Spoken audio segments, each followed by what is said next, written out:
நாம் தமிழர் கட்சியை பொறுத்தவரை அவர்கள் ஒரு தமிழ்நாட்டில் நிச்சயமாக அது ஒரு 4 முனை போட்டி என்று வரும்பொழுது அவங்க 4வது இடத்தில் வந்திருந்தால் கூட தனித்தனியாக இருந்த திமுக தனியாக எவ்வளோ பர்சன்டேஜ் ஓட்டு வாங்குச்சு, அதிமுக எவ்வளோ வாங்குச்சுன்னு பார்க்கும்போது இது இப்போ 4% தான் அவங்க வாங்கினாங்கன்னா அப்போ காங்கிரஸ் கூட தான் 4% வாங்குச்சு. அது கூட சீமான் அவர்கள் பேசியிருக்கிறார். தேர்தலுக்கு முன்னால் திமுக கூட்டணியில் இருந்துக்கிட்டு அவர் கிறிஸ்டோபர் திலக்குன்னு அவருக்கு ராஜ்யசபா எம்பி வாங்கிட்டீங்க. அப்புறம் தேர்தலுக்கு அப்புறம் அந்த பக்கம் மாறி அவருக்கு பிரவீன் சக்கரவர்த்தி ஆமாம் அவருக்கு வாங்கிட்டீங்க. இப்படி பிச்சை எடுக்கிற மாதிரி அங்கங்கே போய் காங்கிரஸ் இருக்கா, காங்கிரஸை கட்டிக்கிட்டே மாறடிக்கிறீங்க அப்படின்னு சொல்லி பேசியிருக்காரு. இப்போ ஏற்கனவே வசூல் செய்து நீங்கள் இதுக்கப்புறம் அது வசூல் செய்யாமல் அந்த அரசுக்கு போகிறோம்னு போட்டிங்க. அதை வரவேற்கிறோம், பாராட்டுகிறோம் தாவேக அரசின் முடிவு. அதே சமயத்தில் உங்களுடைய பங்கு அங்கே முடியல, பணி முடியல. இது வரைக்கும் வசூல் செய்ததுக்கு நம்ம சொல்லலை, நீங்கள் தான் ஜிஓலையே இன்க்ளூட் பண்ணீங்க. அட்லீஸ்ட் அதையாவது ஜிஓவில் இன்க்ளூட் பண்ணாமல் இருந்திருக்கலாம். அந்த வார்த்தையை ஜிஓலையும் போட்டுட்டு இப்போ அதுக்கு நீங்கள் நடவடிக்கை எடுக்கணும்ல. அவர் தான் ஸ்டாலின் தான் சொல்லிட்டார் 3 மாதத்துக்கு மேலே தாங்காதுன்னு சொல்கிறாருன்னா அண்ணன் அங்கே ஏதோ ஒர்க்கு நடந்துக்கிட்டு இருக்குன்னு, ஏதோ ஒர்க் இன் ப்ராசஸ்ன்னு சொல்லுவாங்க. இங்கு ஆட்கள் வேலை செய்கிறார்கள் எச்சரிக்கைன்னு அவர் போர்டு போடுற மாதிரி அங்கே வேலை செஞ்சிட்ருக்காங்கன்னு அர்த்தம். திமுகவில் ஒன்றுமே இல்லை, ஒரு 10 பேர் தேமுகலேருந்து தாவேகாலேருந்து ரிசைன் பண்ண சொல்லி கொடுக்க வேண்டியதை கொடுத்து ஒரு 10 பேரை ரிசைன் பண்ண சொல்கிறாங்கன்னு வைங்க. உனக்கு எம்எல்ஏ போனால் என்னையா, நீ எம்எல்ஏ என்ன பண்ண போகிற, எவ்வளோ சம்பாதிக்க போகிற, வாங்கிக்க அப்படின்னு சொல்லி பண்ணாங்கன்னா.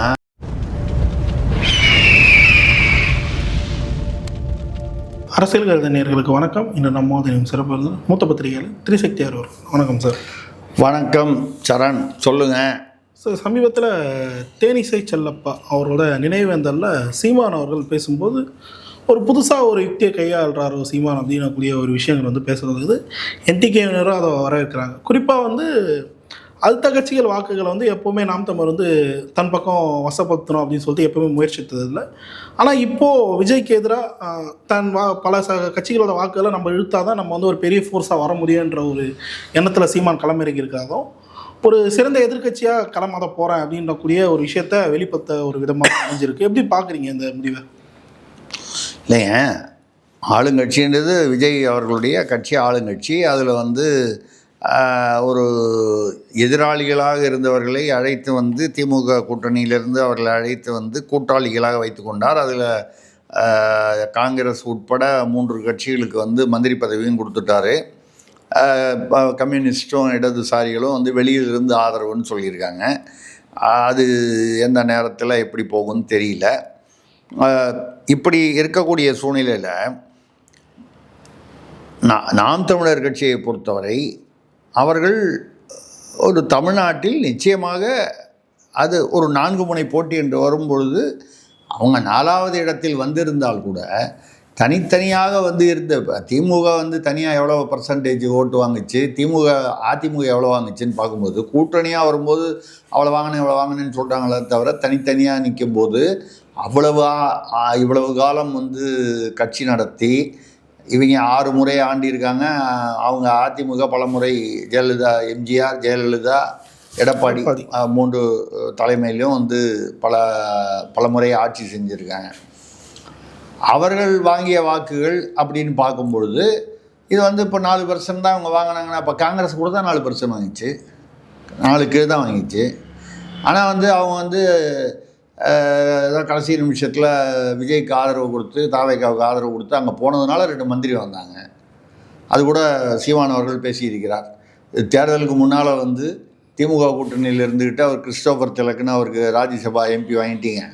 அப்புறம் தேர்தலுக்கு அப்புறம் அந்த பக்கம் மாறி அவருக்கு பிரவீன் சக்கரவர்த்தி ஆமாம் அவருக்கு வாங்கிட்டீங்க. இப்படி பிச்சை எடுக்கிற மாதிரி அங்கங்கே போய் காங்கிரஸ் இருக்கா, காங்கிரஸை கட்டிக்கிட்டே மாறடிக்கிறீங்க அப்படின்னு சொல்லி பேசியிருக்காரு. காங்கிரஸ் அது ஒன்றும் கவலைப்படல. அப்போ என்ன கொள்கை இருந்துச்சு, திமுகவோடு இருக்கும்போது காங்கிரஸுக்கு என்ன கொள்கை இருந்துச்சு, எந்த கொள்கையினால் திமுகவோட சேர்ந்துருந்தாங்க, இப்போ எந்த கொள்கையினால் திமுக விட்டுட்டு தாவேகாவுக்கு வந்தாங்க. எல்லாம் ஆட்சியில் பங்கு, அவ்வளோதான். அதான் கொள்கை. ஜெயிக்கணும் இல்லை, அதுதான் கொள்கை. அவ்வளோதான். எங்களுக்கு பதவி வேணும், அதிகாரத்தில் பங்கு வேணும். அதே தானே விசிக. இப்போது விசிக வந்து அவர் அண்ணன் திருமாவளவன் என்ன பேசியிருக்காருன்னா, அவர் கேட்டிருக்காரா? என்ன எடுத்து கேட்டிருக்காரா? இல்லைங்க, அதுதான் சார் அப்படிலாம் கேட்டுருவாரா? இங்கேயும் கேட்க மாட்டாரு, அங்கேயும் கேட்க மாட்டாரு. அவர் வந்து அவங்கள போய் தாவேகாவை எதிர்த்து கேட்கறது அவருக்கு அது கேட்டாரான்னு கேட்குறீங்க. வன்னியரசு ஏதாவது பேசினாலே அவர் எதிர்த்து கேட்க முடியாத நிலைமையில் இருக்கார் அவர். நீங்கள் அவரை போய் வந்து தாவேக ஆட்சியையும் தலைமையையும் வந்து எதிர்த்து கேட்டுறாரான்னு. அவர் கோரிக்கை விடுத்திருக்கிறார், விண்ணப்பம் விட்டிருக்கிறார். அப்படி சொல்லுங்கள் சார். நீங்கள் கேட்டிருக்காருன்னா கேட்டிருக்காருன்னா நான் மட்டும் உங்கள்கிட்ட விண்ணப்பம் கேட்டாலும் அது பேர் விண்ணப்பம் கேட்கறது தான் அர்த்தம். எதிர்த்து கேள்வி கேட்டாலும் கேட்குறது தான் அர்த்தம். நீங்கள் கேட்குறது, நீங்கள் கேட்டது ஒரு அர்த்தத்தில் கேட்டீங்க, நான் சொல்லுது விண்ணப்பம், கோரிக்கை. இதுக்கு மேலே நான் வந்து திருமாவளவன் கெஞ்சினார்னு சொன்ன நாகரிகமாக இருக்கும், நல்லா இருக்காது. நம்ம அப்படி சொல்லக்கூடாது யாரையும். நல்ல மனுஷன், நம்ம நல்ல மனுஷன், நம்ம யாரையும் அப்படி சொல்லக்கூடாது, நாகரிகம் இல்லை. என்ன சொல்லியிருக்காரான்னா, தயவு பண்ணி, ஏன்னா இப்போது சமீபத்தில் பார்த்தீங்கன்னா விசிகாலேருந்து ஒரு நிர்வாகி வந்து பனையூர் பாபு திமுக போயிட்டார். திமுக பழைய கூட்டணி. அது வந்து தேமு தேபி, தேர்தலுக்கு முன் தேர்தலுக்கு பின். ஆமாம், தேமு அது விட்டுருங்க. இங்கிருந்து இங்கேருந்து விசிகாலேருந்து காங்கிரஸுக்கு ஒரு நிர்வாகி போயிருக்கார். அவர் என்ன நம்பிக்கையில் போகிறார், தமிழ்நாடு காங்கிரஸ் எவ்வளோ வளர்ச்சி என்ன பெறும்னு எதிர்பார்க்குறாரு, எதுக்கு போகிறாருன்னு தெரியல. அவங்கவுங்க அந்தந்த ஊரில் உள்ளூர் அரசியல் சூழ்நிலைக்காக மாறி இருப்பாங்க, தெரியல. இப்போ அவர் வந்து என்ன கேட்குறாரா, திருமாவளவன் வந்து தயவு பண்ணி காங்கிரஸ் தலைமையிடமும் தாவேகா தலைமையிடமும் எங்கள் கட்சியிலேருந்து வந்து உங்கள் கட்சியில் சேர்றேன்னு சொன்னால் சேர்த்துக்காதீங்க. ஏற்கனவே வந்து இவருடைய தொண்டர்கள், விசிகாவுடைய தொண்டர்களாக இருந்தவர்கள், அவர்கள் வந்து சீமான் கட்சியில் முதல்ல தேர்தலுக்கு முன்னால் தேமுவில் வந்து சீமான் ஒரு கடந்த சில வருடங்களில் அந்த பக்கம் போயிருக்காங்க. நிறைய பேர் போயிருக்காங்க. தொண்டர்கள் மட்டத்தில் நிறைய பேர் போனாங்க. தேர்தலுக்கு பின் இப்போ வந்து இன்னும் வந்து தாவேகாவை நோக்கி போகும்போது, ஏங்க விசிகா திடீர்னு ஒரு கால் ஏதாவது வாபஸ் வாங்கிட்டு வேணான்னு சொல்லிட்டு போயிடுச்சுன்னா ஆட்சியில், இல்லை விசிகாவில் இருந்துக்கிட்டு போகிறத விட பேசாமல் நேரடியாக தாவேகாவில் போனால் ஏதாவது சீட்டாவது கிடைக்கும். இப்போ விசிகாவில் இருந்து மறுபடியும் நீங்கள் தாவேகாவில் போய் சீட்டு கேட்டால் யார் மூலமாக கேட்கணும்? அண்ணன் திருமாவட்ட சொல்லி அவர் போய் கேட்டு அவர் ஒத்துக்கிட்டு இதெல்லாம் நடக்கணும். அங்கேயே போய் சேர்ந்துட்டோம்னா பிரச்சனையே இல்லை. அந்த கணக்கில் இப்போ அதிமுகலேருந்து 4 பேர் வந்தாங்கல்ல, அந்த கணக்கில் அதே மாதிரி நம்மளும் வந்து இடைத்தேர்தலோ ஏதோ ஒரு ஒன்றில் உள்ளாட்சி தேர்தலெலாம் வருது இல்லை. இது கூட இவர் ஆர்எஸ் பாரதி ஐயா வந்து சொல்லியிருக்காரு, தாவேகா வந்து இதில் உள்ளாட்சி தேர்தலில் அநேகமாக 8 மாதத்தில் வரும்னு சொல்கிறாங்க. 8 மாதம்னா கிட்டத்தட்ட ஜனவரி பிப்ரவரிக்குள்ளே, இந்த வருஷ கடைசி தாண்டி வருஷம் 2027 ஆரம்பத்தில் ஒரு மேயராவது வாங்கிவிட்டால் நான் வந்து ஒரு பக்கம் மீசை எடுத்து விடுகிறேன். இந்த வயசுக்கு மீசை நீங்கள் வச்சுக்கிட்டா என்ன, வச்சுக்கலான்னு எனக்கே வந்து நான் வந்து ஏதோ அது இருக்குது வச்சுருக்கோம், அது அப்படின்ற மாதிரி வயசு. என்னோட இன்னும் வயதானவர் அவர். அது என்ன ஒரு பக்கம் மீசை எடுக்கிறான்னு சொல்கிறீங்க, இது எதுக்கு? அப்புறம் ஒரு பக்கம் மீசையை எடுத்துகிட்டு ஒரு ஃபோட்டோ எடுத்து காமிச்சிட்டு அப்புறம் இன்னொரு பக்கம் மீசையும் அதாவது இந்த வேண்டாத சவால்கள்.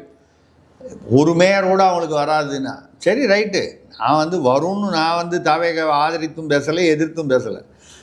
அவர்கள் ஆட்சியில் இருக்கிறார்கள். எப்பொழுதுமே ஆட்சியில் இருப்பவர்களுக்கு அது வந்து இடைத்தேர்தலோ இல்லை இந்த உள்ளாட்சி தேர்தலோ அவர்களுக்கு சாதகமாக செயல்படுவதற்கு வாய்ப்பு இருக்குது. இப்போது நீங்கள் அரசு ஊழியர்கள் இப்போ கூட பார்த்தீங்கன்னா எலக்ட்ரிசிட்டி போர்டு, அதாவது மின் வாரியத்தில் இந்த ஆர்டிஸ்க்கு தொலைஞ்சு போச்சு, அது ஒரு பெரிய மர்மமாக இருக்குது. இப்போ சிபிசிஐடிக்கு மாற்றிட்டாங்க. அது ஏன் தொலைஞ்சு போனோன்னா 1 வாரமோ 2 வாரமோ வந்து அதை மறைச்சாங்க, அதை ஏன் வந்து போலீஸில் சொல்லலைன்ற பற்றி நிறைய கேள்விகள்லாம் இருக்குது. இப்போ யாரை காப்பாற்றுவதற்கு முயற்சி செய்தார்களோ அப்படிங்கிற ஒரு இது. யாரை காப்பாற்றணும்? செந்தில் பாலாஜி தான். செந்தில் பாலாஜி இவங்க காப்பாற்றுவாங்களான்னு ஒரு லாஜிக் பார்த்தோம்னா வாய்ப்பு இல்லை. ஏன்னு கேட்டால் அவர் கரூரில் அவரால் தான் பிரச்சனைன்னு இவங்க சொல்கிறாங்க, இல்லை இவங்களால தான் பிரச்சனைன்னு சொல்கிறாங்க. இதெல்லாம் ஒரு பக்கம் இருக்குது. அவரை எது காப்பாற்றணும்னு தெரியல.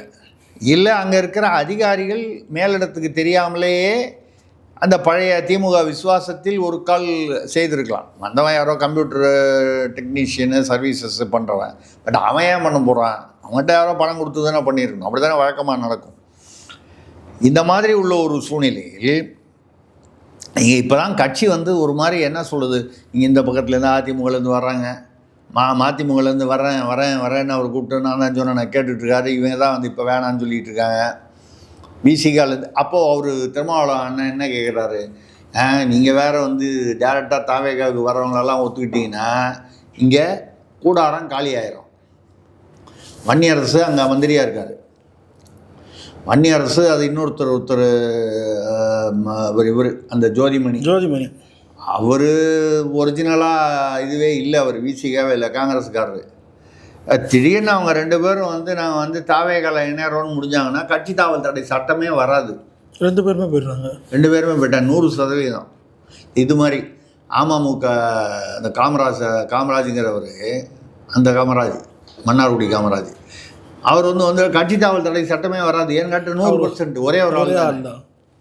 அந்த மாதிரி இவங்க 2 பேருமே போயிட்டாங்கன்னா அப்போ என்ன ஆகும்? விசிகால திருமாவளவன் தனித்து விடப்படுவார். கூட்ட நிர்வாகிகள்லாம் இருக்காங்க, இல்லைன்னு சொல்லலை. தனித்து விடப்படுவார்னா அதிகாரத்தில் பங்குன்றதும் அவங்களோட போயிடும். அவர்கள் தாவேகாவுக்கு போவதாக ஒன்றும் செய்தி வரல, வன்னியரசோ ஜோதிமணியோ. ஆனால் அரசியலில் எது வேணாலும் நடக்கலாம். விஜய்க்கு காங்கிரஸ் திடீரென்று ஆதரவு கொடுக்கும்னு வந்து யாராவது எதிர்பார்த்தாங்களா? விசிக வந்து ஆதரவு கொடுக்கும்னு எதிர்பார்த்தாங்களா? முஸ்லீம் லீக்கும் மார்க்சிஸ்ட்டும் தாவேகாவுக்கு ஆதரவு இல்லைன்னு ஒரு கவர்னராக அங்கே போயிருக்கும் போது இங்கே பேசுகிறவங்க ஒரு 4 நாளில் வந்து முடிவை மாற்றிட்டாங்க. இவர் என்ன சொல்கிறாரு, ஐயா ஸ்டாலின் அப்போ என்ன சொன்னார், 6 மாதம் நாங்கள் நல்ல எதிர்கட்சியாக இருப்போம்னு. இதுக்கப்புறம் என்ன கெட்ட எதிர்கட்சியாக இருப்பீங்களா? 6 மாதம் என்ன நல்ல எதிர்கட்சி, அப்புறம் கெட்ட எதிர்கட்சியா? எப்போவுமே எதிர்கட்சியாக இருந்தால் நல்ல எதிர்கட்சியாக இருக்கணும், எந்த கட்சியாக இருந்தாலும். அது திமுகவோ அதிமுகவோ நாம் தமிழரோ எதெல்லாம் எதிர்கட்சியாக இருக்கிறதோ அதெல்லாம் நல்ல எதிர்கட்சியாக அவர்கள் செய்ய வேண்டிய கடமையை சரியாக பணியாற்ற வேண்டும். இப்போ என்ன மாற்றிக்கிட்டாரு ஸ்டாலின் ஐயா, 3 மாதத்தில் இந்த ஆட்சி கவுந்துடும், இப்போ நான் ரெடியாக இருங்க அப்படின்றது. ஆமாம், இப்போ 6 மாதன்றது 3 மாதம் ஆகி போச்சு, குறைஞ்சிக்கிட்டே வருது. இப்போ திமுக வந்து ஏதோ ஒரு வார்த்தை சொல்கிறாங்கன்னா அதுக்கு பின்னால் விஷயம் பல உள்ளர்த்தங்கள் இருக்கும். ஏதோ வேலை நடக்குதுன்னு அர்த்தம் இந்த ஆட்சியை கவிழ்ப்பதற்கு. இல்லைன்னா ஏன் பேசுகிறாரு? 6 மாதம் வரை நம்ம அவகாசம் கொடுக்க வேண்டும்னு பேசினவர் 3 மாதத்திலே இந்த ஆட்சி கவிழ்ந்து விடும்னு ஸ்டாலின் லெவலில் பேசுகிறார். எங்கேயோ ஒரு RS பாரதி, ஒரு TK சிலங்கோவன் பேசுகிறாருன்னா அவங்க கருத்தை சும்மா சொல்கிறாங்க லோக்கலில். ஸ்டாலின் அவர்களே சொல்கிறார் என்றால் எதையுமே எண்ணாமல் ஒரு யோசனை செய்யாமல் அவர் சொல்லுவாரா அப்படின்ற கேள்வி வருது ஒரு கட்சி. அப்போ 3 மாதத்தையே கவுத்துருவோன்னு என்ன அர்த்தம்? ஏதோ கொஞ்சம் வேகமாக வேலை செய்கிறாங்க முன்ன விட இந்த ஆட்சியை வகுக்கிறதுக்கு. இது ஒரு பக்கம் இருக்க. இந்த காங்கிரஸ் வந்து என்ன பண்ணிச்சு, அந்த இண்டி கூட்டணியில் ஏற்கனவே காங்கிரஸ் இருக்குது. முதல்ல அந்த இண்டி கூட்டணி ஆரம்பித்ததே நிதிஷ்குமார் தான் ஆரம்பித்தார். கடைசியில் அவர் எங்கேயோ போய் பாஜக பக்கம் போய் அவர் முதல்வராக இருந்து அப்புறம் அந்த பக்கம் போயிட்டார். டோட்டலாக மாறி போயிடுச்சு. காங்கிரஸ் வந்து ராகுல் காந்தியை தலைவராக போடணும்னு சொல்லும்போது மம்தாலாம் வந்து அப்போவே வந்து போடக்கூடாது, ராகுல் காந்தி அதுக்கு சரியானவர் இல்லைன்னு சொல்லி தான் மல்லிகார்ஜுன் கார்கேவை ஒரு காம்ப்ரமைஸ் கேண்டிடேட்டாக வச்சுக்கிட்டாங்க காங்கிரஸ் சார்பில். இப்போ வந்து திமுக நேற்று நடந்த அந்த டெல்லியில் நடந்த இண்டி கூட்டணியில் கலந்துக்கவே இல்லை. ஏறக்குறைய இண்டி கூட்டணியிலிருந்து வெளியேறுறோம் அதாவது அறிவிக்கலையே தவிர இண்டி கூட்டணியில் கலந்து கொள்ளவில்லை என்றாலே அதான் அர்த்தம். அப்படிதான் அர்த்தம். இப்போ காங்கிரஸ் என்ன சொல்லுது, தாவேகாவை அதில் சேர்க்க போகிறோம் இண்டி கூட்டணியில். சரி, இண்டி கூட்டணியில் சேர்த்ததுனால என்ன பெரிய, இப்போ இண்டி கூட்டணி போன தடவை என்ன பண்ணுச்சு, மம்தா என்ன ஆனாங்க, மம்தாவுடைய 20 எம்பிக்கள், மொத்தமே 20 எம்பிக்கள் தான், 20 பேரும் வந்து நாங்கள் வந்து ரிபல்னு சொல்லிட்டான், மம்தாவுக்கு எதிர்னு பாஜக அணிக்கு ஆதரவுன்னு சொல்லிட்டான். இப்போது பாஜகவுடைய அந்த ராஜ்யசபா அந்த லோக்சபா அவங்க எண்ணிக்கையெல்லாம் வந்து அதிகமாகிட்டு வருது. இது மாதிரி வரும்போது மம்தா வந்து இப்போ கூட எங்கேயோ ஒரு கோயிலில் எங்கேயோ தரிசனம் பண்ணுறதுக்கு போன போது முன்னாள் மேற்கு வங்காளத்தை கல்கத்தா காளி கோயில்லையே முன்னாள் முதல்வர் வந்திருக்காங்க. ஒரு 5 நிமிஷம் க்யூவை நிறுத்திட்டு அவங்க தரிசனம் ஏதோ ஒரு படி ஏறி தரிசனம் பண்ணிவிட்டு அவங்க இறங்கிய 4 படியா 5 படியா அது இறங்கி அவங்க போட்டோம் அப்படின்னு சொன்னபோது மக்கள் யாருமே காதில் வாங்கலையா, அவங்க போனால் என்ன அப்படின்னு சொல்லிட்டு அவங்க பாட்டில் கூடவே இடிச்சிக்கிட்டே போகிறான், இடிச்சிக்கிட்டே வரான். எப்போவுமே எல்லா அரசியல்வாதியும் புரிஞ்சுக்கணும், அதிகாரம் இருக்கிற வரைக்கும் தான் மக்களோ மற்றவர்களோ மதிப்பார்கள். அந்த அதிகாரம் இல்லைன்னா அந்த அந்த அந்த முன்னால் கொடுத்த மதிப்பில் 1% கூட இருக்காது. இது வந்து உலக இயல்பு. இது வந்து ஒரு கம்பெனியாக இருந்தாலும் அதான், கார்ப்பரேட்டாக இருந்தாலும் அதான், குடும்பமாக இருந்தாலும் அதான், ஒரு கட்சியாக இருந்தாலும் ஆட்சியாக இருந்தாலும் அதான். அந்த மாதிரி இருக்கக்கூடிய அந்த இண்டி கூட்டணியில் இப்போது திமுக இல்லை. இதில் வேறு வந்து பாராளுமன்றத்தில் உட்காரும்போது இண்டி கூட்டணி, அதாவது ஆளுங்கட்சிக்கு தனி பாராளுமன்றத்தில் பாஜக மற்றும் கூட்டணியினர் இவங்களுக்கு ஒரு பகுதி, எதிர்கட்சிகளுக்கு ஒரு பிளாக் இருக்கும். அந்த பிளாக்கில் முதல் 5 ரோலை இண்டி கூட்டணின்னு சொல்லி ராகுல் காந்தி அவர்களுக்கு, அவர் தான் லீடர் ஆஃப் ஆப்போசிஷன், எதிர்கட்சி தலைவர் காங்கிரஸ் உடைய இதில் வகையில், அவருடைய சீட்டுக்கு பக்கத்தில் கனிமொழி அவர்கள் டிஆர் பாலு அவர்களுக்கு சீட்டு போட்டிருந்தாங்க. ஏன்னா முக்கியமான கூட்டணி. ராகுல் காந்தியை 2019 பிரதமர்னு சொல்லி முன்மொழிஞ்சதே ஸ்டாலின் அவர்கள் தானே. இன்றைக்கி என்னென்னா, நேற்று பார்க்குறேன் ஏதோ ஒரு திமுக தலைவர் வந்து ராகுல் வந்து பச்சோந்தி, அவர் நம்பிக்கை துரோகி, அவர் அது என்ன புத்தி இல்லாதவர்ங்கிற அர்த்தத்துலலாம் பேசியிருக்காங்க. ஏன் ஒரு மாதம் முன்னால் அவர் பெரிய அகில உலகத்தி பெரிய சாணக்கியர்னு சொன்னவரை இப்போ வந்து புத்தி இல்லாதவர், ரெட்டை வேடம் போடுபவர், நம்பிக்கை துரோகி, பச்சோந்தி இப்படிலாம் பேசியிருக்காங்க. அவங்களுக்கு வேலை ஆகணும்னா பேசுவாங்க, இது ரைட்டு, இது அரசியலில் சகஜம்னு வச்சுக்கலாம். நம்ம இப்போ என்னென்னா, இந்த கனிமொழியும் அதாவது திமுகலேருந்து சபாநாயகர்கிட்ட எங்கள் அந்த ராகுல் காந்தி பக்கத்தில் உட்கார சீட்டில் எங்களுக்கு பின்னால் போடுங்க, அவர் பக்கத்தில் நாங்கள் உட்கார மாட்டோம். சபாநாயகர் வந்து 2 சீட்டு பின்னால் மாற்றுறதுக்கு கொஞ்சம் அங்கே ஏதோ சரியாக வரல, ஒரு சீட்டு பின்னால் மாற்றி கொடுத்துட்றேன், ஒரு சீட்டு முன்னால் தான் இருக்கணும், அது ஏதோ அட்ஜஸ்ட் பண்ண முடியல. நம்ம அந்த ஒரு சீட்டு யார் உட்காருது, கனிமொழியா டிஆர் பாலுவா? ராகுல் காந்தி பக்கத்தில் உட்காரதுக்கு 2 பேருக்குமே விருப்பம் இல்லை. ஏன்னா திமுகவும் அதுவும் அவ்வளோ கிட்டத்தட்ட ஒரு விவாகரத்து மாதிரி வந்துருச்சு, இந்த கசப்பு வந்துருச்சு, இவ்வளோ மோசமாக பேசிக்கிற அளவுக்கு வந்துருச்சு. எதுக்கு சொல்லணும்னா, இந்த மாதிரி ஒரு சூழ்நிலை வரப்போகுதுன்னு யாரும் எதிர்பார்க்கல. ஒரு மாதத்துக்கு முன்னால் தேர்தலுக்கு பின்னால் இப்படி நடக்கும்னு, இவ்வளவு மோசமாக அப்படிங்கிறதுக்குள்ளே எவ்வளோ அப்படி நிலைமை மாறிடுச்சு பாருங்கள், கம்ப்ளீட்டாக தலைகீழாக. இது மாதிரி வரும்போது தான் சீமான் அவர்கள் என்ன சொன்னார், காங்கிரஸுக்கு வெட்கமானம் இருந்தால் அந்த ராஜ்யசபா சீட்டு திமுக மூலமாக பெற்றது, திமுக கூட்டணி, அதாவது இவர் அந்த கிறிஸ்டோபர் திலக்கன்னு அதை ஒருத்தர், அதை வந்து ராஜினாமா செய்து விடணும். அவங்க எப்படிங்க ராஜினாமா பண்ணுவாங்க? மறுபடியும் அவங்களுக்கு சான்ஸ் கிடைக்குமா? 2வது டிஆர் பாலு அண்ணன் தான் சொல்லியிருக்காருல, வெட்கமான சூடு சொரண அரசியல் அதெல்லாம் இருந்தால் அரசியலுக்கு வரக்கூடாதுன்னு. அது எவ்வளோ தெளிவாக சொல்லியிருக்காரு. இது பெரிய ஒரு கொள்கை கோட்பாட்டில் வந்து திமுகவுடைய திராவிட கொள்கை கோட்பாட்டில் வெளிப்படையாக அறிவிச்சிருக்காரு. அப்படி இருக்கும்போது அந்த வெட்கமானலாம் பார்த்தா ஆகுமா? இது பாருங்கள், தேர்தலுக்கு முன்னால் வாங்கின அந்த திமுக மூலமாக வாங்கின சீட்லேயும் காங்கிரஸ் உட்காந்துருக்கு. தேர்தலுக்கு அப்புறமா இப்போ பிரவீன் சக்கரவர்த்தி அங்கே போய் உட்காந்துருக்காரு. அடுத்தது தமிழ்நாடு மாநில செல்வ பெருந்தகை, அவர் அநேகமாக எப்போனாலும் ஏற்கனவே அது எதிர்பார்க்கப்பட்ட விஷயந்தான், அவர் வந்து எடுத்துகிட்டு வேறு யாராவது போடுவாங்கன்னு மாணிக்கம் தாக்கூரை போடுறதா சொல்கிறாங்க. நிறையா போட்டு போகிறாங்க, அது அவங்க கட்சி. அதுக்கப்புறம் கட்சியை வளர்க்க வேண்டியது அவருடைய வேலை, வளருதா இல்லையான்னு பார்க்க வேண்டியது அவருடைய வேலை. என்னென்னால் ஒரு சீமான் சொல்லுவது வந்து என்னென்னா, வெட்கம் மானம் இருந்தால் வந்து ராஜினாமா பண்ணணும்னு பேசுகிறாரு. ஐயா அந்த மாதிரிலாம் வந்து வெட்கம் மானம்லாம் இல்லை அப்படிங்கிறது டிஆர் பாலு சொன்னதை வச்சு நம்ம சொல்கிறோம். அப்படிலாம் இருந்தால் அரசியலுக்கு வரக்கூடாதுன்னு அவங்களுடையது. இது எல்லாருக்கும் பொருந்தணும்னு அவசியம் இல்லை. சீமானுக்கு பொருந்தலாம், பொருந்தாமல் இருக்கலாம், ஒருத்தருக்கு பொருந்தாமல் இருக்கலாம். காங்கிரஸுக்கு அது ஒன்றும் இல்லை.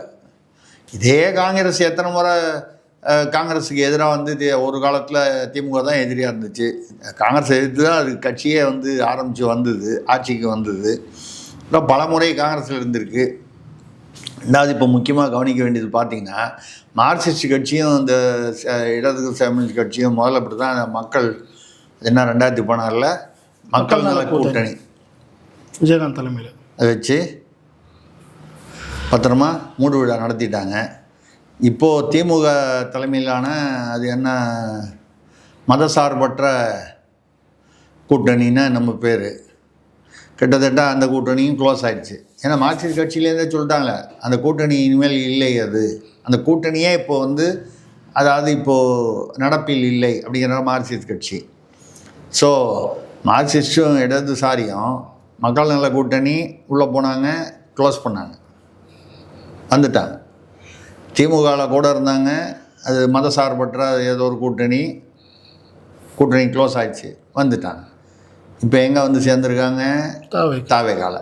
அதுக்கு வேறு வந்து அவங்க பேர் சொல்கிறதுக்கு பதிலாக இவர் பிரவீன் சக்கரவர்த்தி வந்து நன்றி சொல்கிறாரு. இல்லை, அவர் பேசும்போது அவர் ஏதோ என்ன ஏதோ ஒரு சமூக நீதி மதச்சார்பற்ற சமூக நீதி மதச்சார்பற்ற சமூக நீதி மதசார்பற்ற சமூக நீதி கூட்டணின்னு பேர் வச்சார்.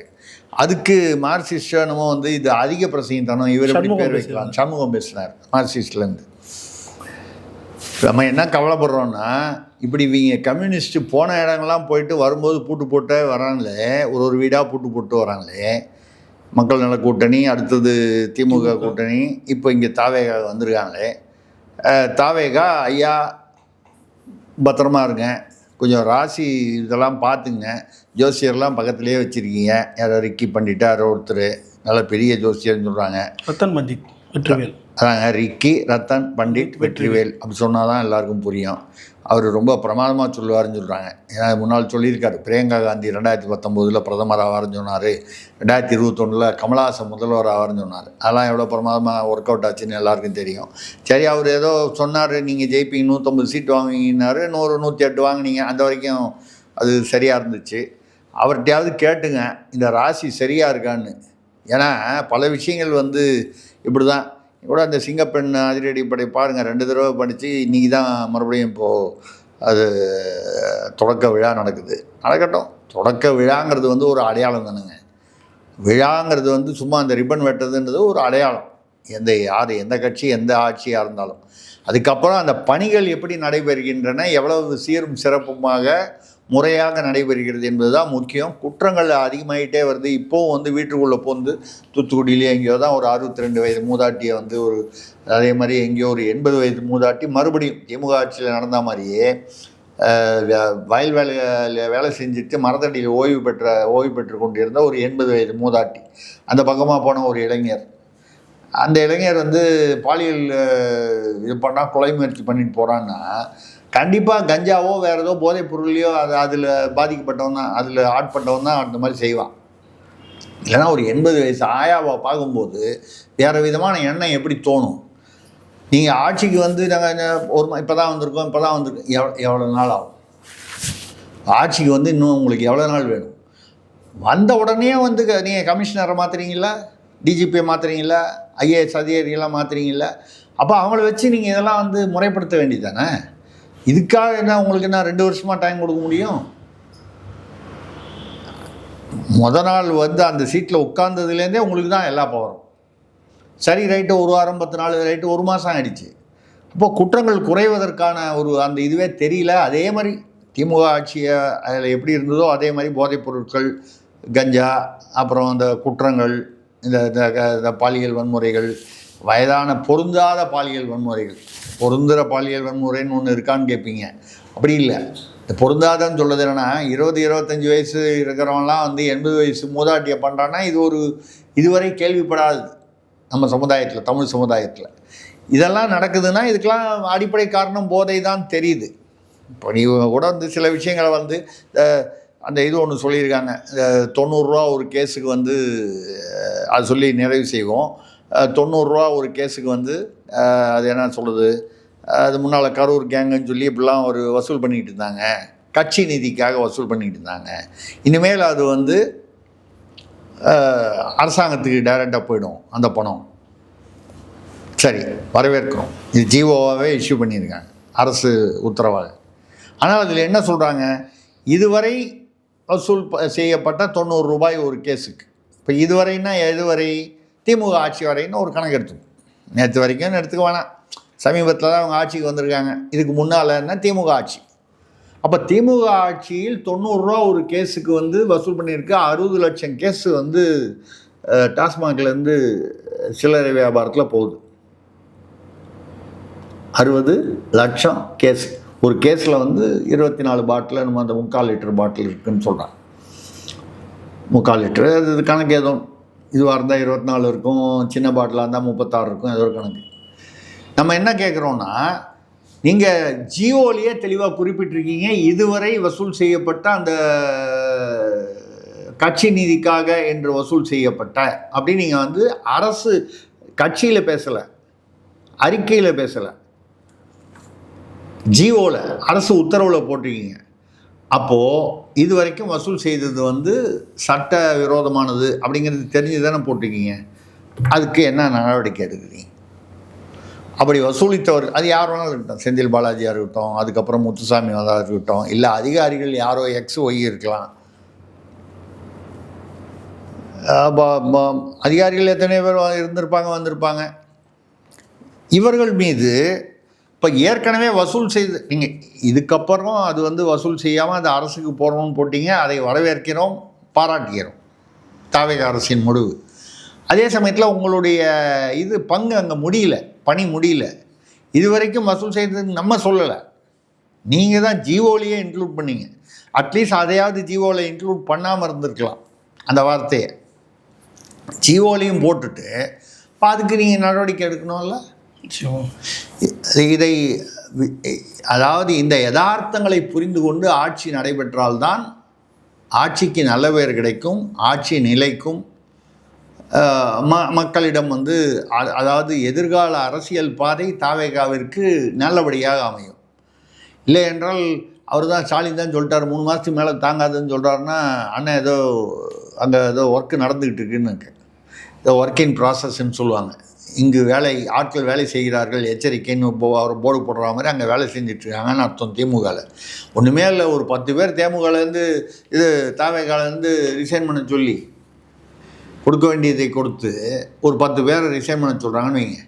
உனக்கு எம்எல்ஏ போனால் என்னையா, நீ எம்எல்ஏ வந்து என்ன பண்ண போகிற, எவ்வளோ சம்பாதிக்க போகிற, வாங்கிக்க அப்படின்னு சொல்லி பண்ணாங்கன்னா ஆட்சி கவிழ்ந்துட முடியும்.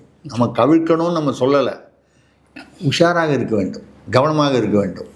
ஆட்சியை நீங்கள் நிலைநிறுத்திக் கொள்ள வேண்டுமானால் இதற்கெல்லாம் தயாராக இருக்க வேண்டும். அதை நம்ம நல்ல எண்ணத்தில் அதை சொல்கிறோம். நடப்பது நல்லதாக நடக்கட்டும், பார்ப்போம். பல்லருக்கு தெளிவாக. நன்றி, வணக்கம்.